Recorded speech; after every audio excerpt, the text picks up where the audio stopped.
Good morning, welcome to Breakfast with Naga Munchetty and Charlie State. Our headlines today.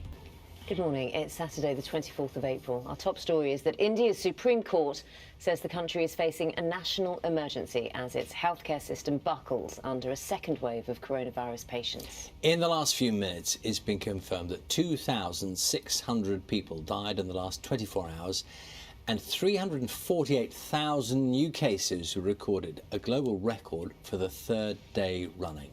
Our India correspondent Yogita Limai reports from the emergency ward of a hospital in Delhi.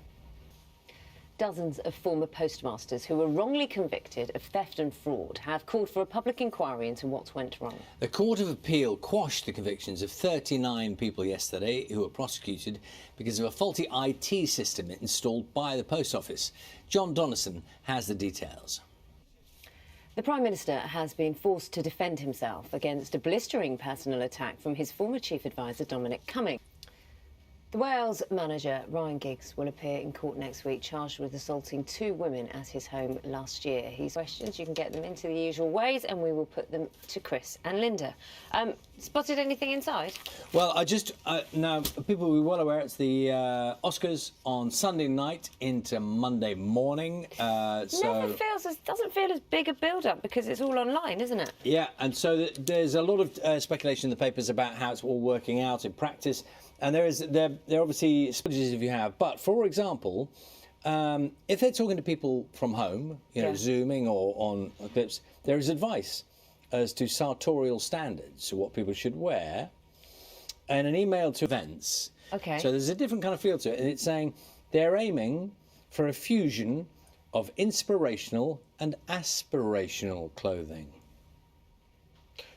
Okay, just leave you with that thought for a second, so we all know exactly what that is, don't we?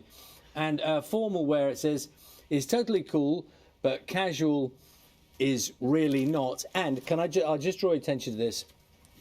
I don't know how everyone feels about Sir Anthony Hopkins. I'm a huge fan of Sir Anthony Hopkins, who's a real character, 83, and here. Hopkins later explained he'd been painting in his hotel room and had lost track of time.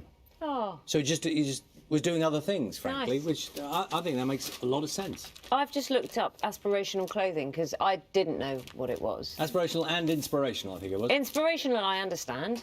Aspirational, a brand, is a brand or product which a large segment of its exposure audiences wish to own, but for economic reasons can't. So basically, it's just stuff that's too expensive for us. OK. Well, there we go. Weather's free, always. And glorious, I think. And Ben Rich has the details. Oh, what's that behind you? It looks like the kind of place you'd like to sit and watch the sunrise or go down. Hello, this is Breakfast with Naga Munchetty and Charlie State. Good morning.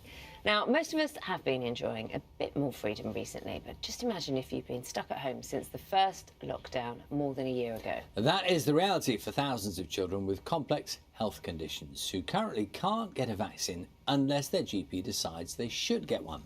Our health correspondent Dominic Hughes has been talking to two families who've been fighting for a jab and a chance to get on with their lives. Well, you can tell the impact of that. Thank you to Emma and her son Noah, and of course to Melanie and her son George for sharing their experiences and their stories with our health correspondent Dominic Hughes. Yeah, we'll be talking more about that issue a little later in the programme, so do get in touch if it's affected your family as well. 33 minutes past 6 is the time. Now, we have become quite used to quiet football stadia over the past year because of fans being locked out. And this week, though, a special tournament took place where players also remained silent. So the idea was to show the importance of talking about our mental health. And the event was supported by former Arsenal and England midfielder Paul Merson, who's been very open about his own struggles. Graham Satchell went to see the teams in action. Thank you very much, Ben. Time now for the latest technology news. Here's this week's edition of Click. Good morning. It's Saturday the 24th of April. India's Supreme Court says the country is facing a national emergency as its healthcare system buckles under a second wave of coronavirus patients. Many hospitals are full, oxygen supplies are desperately low, and the number of new cases is spiralling out of control. The Prime Minister has been forced to defend himself against a wide-ranging personal attack from his former chief advisor, Dominic Cummings. Our political correspondent, Damien Grammaticus, can tell us, isn't it? It's becoming quite unpleasant.